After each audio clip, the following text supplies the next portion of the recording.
Koro mana wacho noendo manie National Treasury and Planning noendo en program moro miluongo ni Financing Locally Led Climate Action at the local level. Mano tiende ni tiyo gi weche mek lokruok mar lwasi ni endi. Ere kaka wasebedo ko wawache malo, wasebedo ko wawache e national level ka ande. Ere kaka watere county, mwachop nyaka piny e ward kucho. Koro pes gini to nochak kata ka serikal manyien ni poko biro, kendo pesa ne ng'enyne e World Bank. To World Bank komiyo Kenya pesa, to gimiyo Kenya pesa kake loan ma Kenya bro chulo. Kaito jomoko bende machalo kake sida Kenya be gisebiro kanyo. Koro mano to ntiere maena kake iloso plan noendo.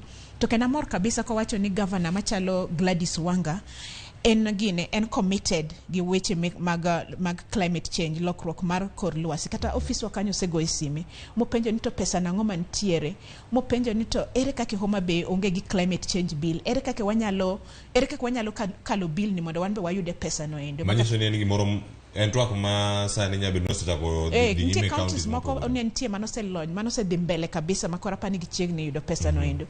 Ma kata mana governor Gladys Wanga ogosime mose ngata chiel mo tiyo gono ngisani osedhi nyaka Homa Bay County mo wuoyo gi the assembly mo ngiso gi ni nyaka upas bill ni nikech mondo pesa ni obiwi.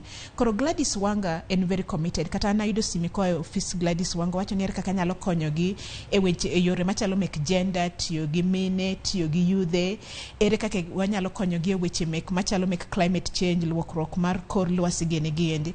Kora sebedo ka dicha enya to en be obiro en be obiro Egypt, Sharm el Sheikh, kata mana Professor Nyang' Nyong' be biro ga e meetings go koleo, en be winjo no sechako pidho yiende go endo. Koro mapoka winjo kabisa en kaka Siaya dwa deal gi gigo. Tasene no commitment mang'eny nane kata ka Gladys Wanga oyiera a lot of advisors matiyo kanyo. To koro kapok watieko go nikech koro Clifford Omondi no wacho weche moko machalo policies, wacho weche machalo climate change act mane obedo past